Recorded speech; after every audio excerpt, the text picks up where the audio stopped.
आज कलायत हल्के के प्यौदा गांव में आया था और बड़ा ज़बरदस्त लोगों में मैंने उत्साह देखने को मिला। और जो जयप्रकाश जी के बेटे हैं विकास, उसने पूरे विधानसभा में घर घर जाकर के जो पार्टी का जो संदेश है वो पहुंचाया था, जो पार्टी की प्राथमिकताएं हैं उनको पहुंचाने का काम किया। तो आज उनके समापन का था, एक बस वो शहर बच रहा है, तो बाकी सभी उन्होंने पूरे कर चुके। तो मैं उसके अवसर पर आया था, बहुत खुशी हुई लोगों के विचार भी जानकर, लोगों के साथ बैठ कर के अपनी चर्चा करने का। राजनीतिक जो आज हालात बने हुए हैं पूरे प्रदेश के अंदर, अर्थव्यवस्था पूरी तरह से ठप होकर के रह गई है। प्रदेश को इस सरकार ने कर्ज में धकेल दिया है। आज हर मोर्चे पर यह सरकार विफल हुई है, कानून व्यवस्था के मामले में विफल हुई है। सारा जो स्कूल बंद किए जा रहे हैं, कहीं भी जो वैकेंसी है जो खाली पड़ी है उनको भरा नहीं जा रहा। तो ये सारे मुद्दों पर चर्चा करने का है और आपका सहयोग चाहिए। आपके जो है प्रश्न है उनका मैं जवाब देने के लिए कुछ बातें नहीं है जी। ये कांग्रेस बड़े विपक्ष के रूप में है प्रदेश में, भूमिका में मुद्दे क्यों नहीं बना पा रही? मुद्दे बहुत हैं। अब आप ये बताइए कि जो महंगाई का, बेरोजगारी का, मैंने इस पर अभी फोकस किया, अभी थोड़ा सा आपको विचार रखे। बेरोजगारी आज हरियाणा प्रदेश पूरे हिंदुस्तान में नंबर 1 पर क्यों है? यहाँ 1,82,000 पद क्यों खाली पड़े? 32 बार यहाँ पर पर्चे क्यों लीक हुए? नौकरियाँ नहीं मिल रही। परिवार पहचान पत्र को हथियार बना करके 5 लाख बुजुर्गों की पेंशन क्यों काटी गई है? 10 लाख लोगों के पीले कार्ड क्यों काटे गए? मुद्दे ही मुद्दे हैं। जो महंगाई जो है एकदम चरम सीमा पर है। कांग्रेस सड़क पे क्यों नहीं आ रही? इस तरह से विपक्ष को आना चाहिए। अभी भी आपको सड़क पर नहीं दिख रही। आप कांग्रेस जो है आज सड़क पर है, गाँवों में भी सड़क पर है, विधानसभा में भी और संसद में भी। आज तो जब से एक साल से तो कोई कांग्रेस जन बैठे नहीं है, सभी जगह संसद में दिखती है। आप लास्ट टाइम भी प्रधानमंत्री कैथल आए थे, उस समय ये भी सवाल पूछा था, आज फिर वही सवाल है, आखिर क्या कारण है कांग्रेस पार्टी का संगठन नहीं बन पा रहा? आप जो है ना, जो चीज मुद्दे की बात है वो तो आप पूछ नहीं रहे। नहीं सर, ये संगठन की आपसे ज्यादा मुझे चिंता है। वही सवाल और संगठन के बारे में, धरातल पे है संगठन बिल्कुल पूरा हमारा धरातल पर है। हर जगह हमारे जो न, जहाँ जिला अध्यक्ष अभी नहीं बने हैं, ब्लॉक अध्यक्ष, वहाँ पर हमारे जिला प्रभारी हैं, अभी वहाँ पर ब्लॉक प्रभारी हैं, वो अभी कार्य कर रहे हैं। हमारी जो प्रक्रिया है संगठन की वो पूरी हो चुकी है और किसी भी समय संगठित जो संगठन है वो हमारा डिक्लेयर हो जाएगा।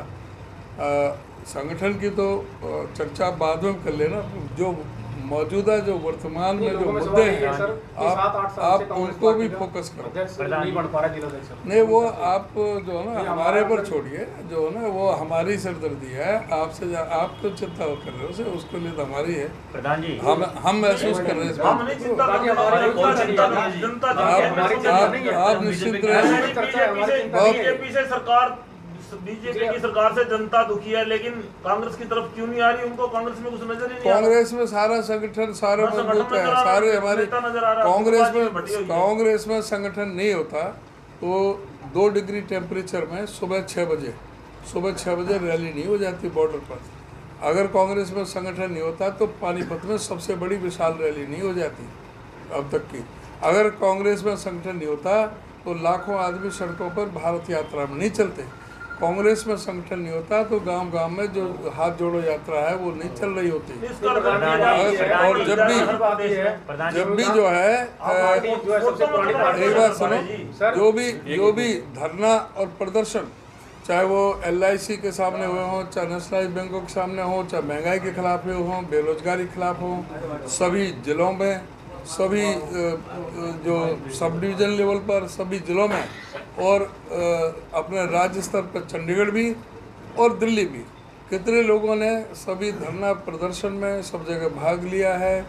हिरासत में लिए गए हैं, जेल में गए हैं, लाठियां भी खाई हैं। हरियाणा की अब तरफ- कस्टम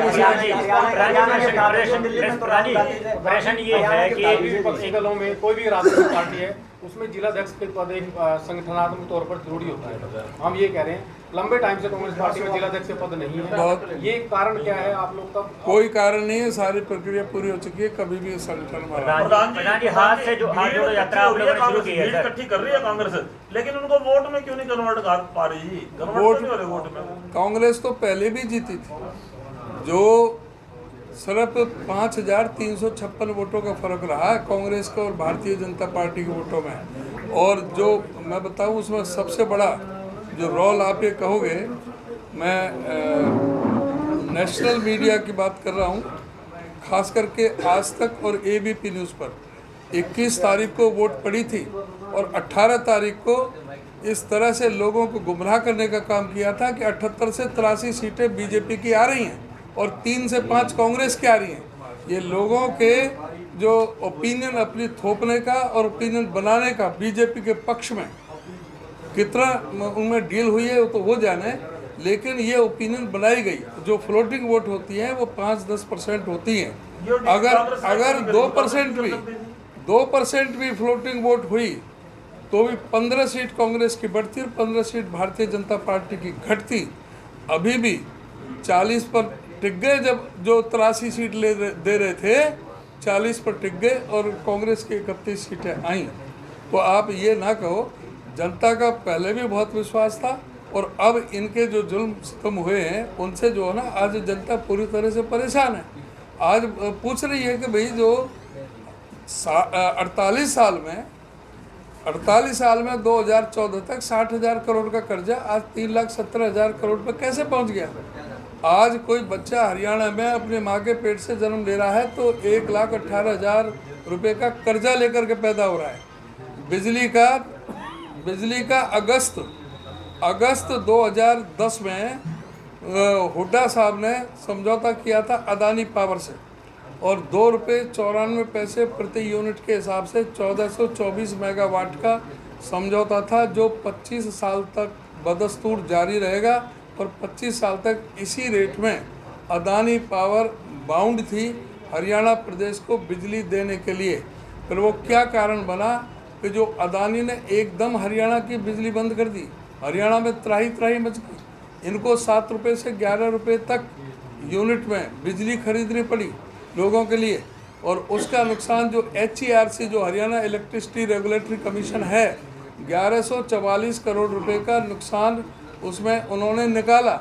वो 1144 करोड़ रुपए वसूलने थे या नहीं थे अदानी से? आखिर अदानी से ऐसी क्या एडजस्टमेंट है, क्या डीलिंग है कि जो उसके खिलाफ कार्रवाई करने के बजाय वो 1144 करोड़ प्लेट में रख करके उनको दे दिए और जो दूसरा समझौता किया वो 1424 मेगावाट का नहीं 1200 मेगावाट का किया। 224 मेगावाट सरेंडर कर दी और जो 1200 मेगावाट है वो 3 रुपये 20 पैसे के हिसाब से वो समझौता हुआ। तो ये जो है पूरा देश को क्या बर्बाद करने में लगे हुए हैं, कितने हजारों करोड़ रुपए का ये घोटाला करने में लगे हुए हैं। प्रधान जी प्रश्न ये है कि जो हाथ जोड़ो यात्रा आपने शुरू की है, बीजेपी का ये कहना है कि पहले कांग्रेस को अपने जो नेता है उनके हाथ जुड़वाने चाहिए, उनको हाथ इकट्ठा करना चाहिए। नहीं, वो इस बात को नहीं कह रहे, वो ये कह रहे हैं कि भारतीय जनता पार्टी में जो लोग ये कहते हैं मेंबर पार्लियामेंट बीजेपी को चुना हुआ, जब ये कहता है कि हमारे मुख्यमंत्री में तो दिमाग ही नहीं है, हमारा मुख्यमंत्री दिमाग से ही काम नहीं लेता, चाहे वो अरविंद शर्मा हो। जब आप बात करोगे कि राव इंद्रजीत से तो वो कहते हैं कि मुख्यमंत्री तो पागल है, इसमें तो कुछ है ही नहीं, इसमें ये कुछ जानते ही नहीं। अब जब आप बात करोगे यहाँ अपने अनिल विज से बात कर लो, धनखड़ से बात कर लो, एक इधर जा रहा है तो एक उधर जा रहा है। ये बीजेपी में है, विपक्ष को तो कांग्रेस बिल्कुल एक है, विपक्ष को तो मजबूत होना पड़ेगा। कांग्रेस में कोई नहीं है, कांग्रेस में सारा कहीं जा रहे हैं, किरण कहीं जा वो रही है, कहीं जा रहा, कोई कहीं नहीं जा रहा, सारे ही कांग्रेस में ही।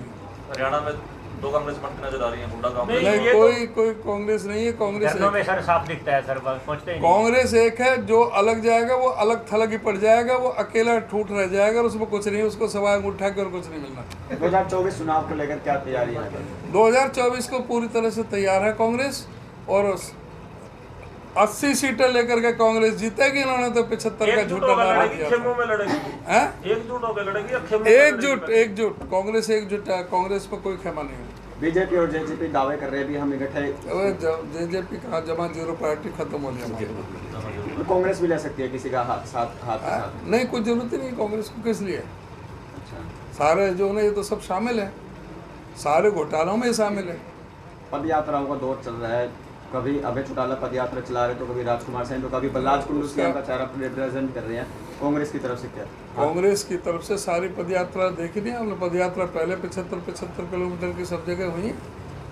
हर एक विधानसभा में 75 से 80 और 100 किलोमीटर तो 110 किलोमीटर तक हुई है हर विधानसभा। प्रदेश की राजनीति पे ये क्या रोज ही थोड़ी होगी पदयात्रा? अगर प्रधान जी मुख्यमंत्री का चलो पागल कर रहे हैं, सारे के सारे चेहरा बदल दिया, कोई दूसरा आ गया, फिर क्या असर पड़ेगा? कोई असर नहीं पड़ना। पहले आप सरकार बनने दो, विधायकों को जीतने दो। हमारा बिल्कुल एक है सारा मामला। आपकी नहीं मैं कह रहा जी, बिल्कुल। बीजेपी का अगर चेहरा बदल दिया हमने चुनाव से नहीं, पहले, चेहरा बदल दो, बीजेपी सारे चेहरे लगा दो किसी को भी। बीजेपी तो बेशक चेहरा खुद प्रधानमंत्री भी आ जाए। चलो जी 24 में सेंटर में तो चांस है नहीं कांग्रेस का जी। सेंटर में भी कांग्रेस आएगी, स्टेट में भी। स्टेट में तो बढ़ सके जी, सेंटर का स्टेट में सिंगल डिजिट में रहेगी बीजेपी। आज विपक्ष ने कह दिया कि अगर राहुल गांधी चेहरा है तो कोई चांस नहीं है। सारे विपक्ष ने कह दिया जिनको एकजुट कर रहे थे। कोई कुछ भी कहे, आज राहुल गांधी ने मजबूत विकल्प के तौर पर उन्होंने अपने दावेदारी पेश की है और कोई भी नेता उसके मुकाबले नहीं है। जो कुछ है ठीक है, अपने राजनीति के सारे वो करते हैं, लेकिन उन्होंने ज़मीनी राजनीति की है। 4000 किलोमीटर चले हैं, हर एक आम आदमी की आवाज़ सुनी है, हर एक के साथ अपने जो डायलॉग किए हैं और उन्होंने जो बातें रखी हैं, पूछी हैं। ये पहली बार हिंदुस्तान में पहली बार हुआ है कि दुनिया में भी पहली बार कि कोई विपक्ष का नेता अपनी बात रखे लोकसभा में, राज्यसभा में, और उसके भाषण का तर्क संगत ढंग से सत्ता पक्ष का मतलब होता है कि जवाब देना। लेकिन इन्होंने एक भी प्रश्न का जवाब नहीं दिया और उनके भाषण को ही डिलीट कर दिया। क्या उनका भाषण अमर्यादित था? क्या असंसदीय था? उन्होंने प्रश्न ही तो पूछे थे। सर उन्होंने प्रश्न पूछे थे। सर विदेश के जो बयान हैं, विदेशी बयान है जो राहुल गांधी के, वो चर्चाओं में है सर। देशी बयान कौन से थे, विदेशी बयान कौन थे, आप बता दो। देशी कौन से थे, विदेशी कौन से थे? देश में भी वही बयान थे, विदेश में वही बयान थे। वो अपने बयानों पे अलग है। देश में भी वही बयान दिए उसने और विदेश में वही बयान दिए। देश के अंदर तो बात है, विदेश में बयान देने की सर, भारत के बारे में कमाल है। वो तो देश के प्रधानमंत्री हैं जो कहते हैं कि वो कमबख्त है जो हिंदुस्तान में पैदा हो गया। हमें तो मुझे अफसोस है कि मैं भारत में पैदा हुआ। ये भी कोई देश है, ये भी कोई देश है। 6 क्लिपिंग है। आपने राहुल गांधी को तो सुना ही नहीं। राहुल गांधी ने तो कहा किसी को भी कोई, ये हमारा इंटरनल मैटर है, कोई भी बाहर से कोई मतलब नहीं है। जो हमारा इंटरनल मैटर है हम अपने आप करेंगे। तो क्या कैथल में विकास सारण, सॉरी माफ कीजिए, कलायत में विकास सारण चाहना होगा 2024? बिल्कुल होंगे। जब हमारे सरकार बनेगी, काम कर रहा है ग्राउंड, हमारी सरकार बनेगी तो विकास होगा ही होगा। और विकास नहीं करेगा,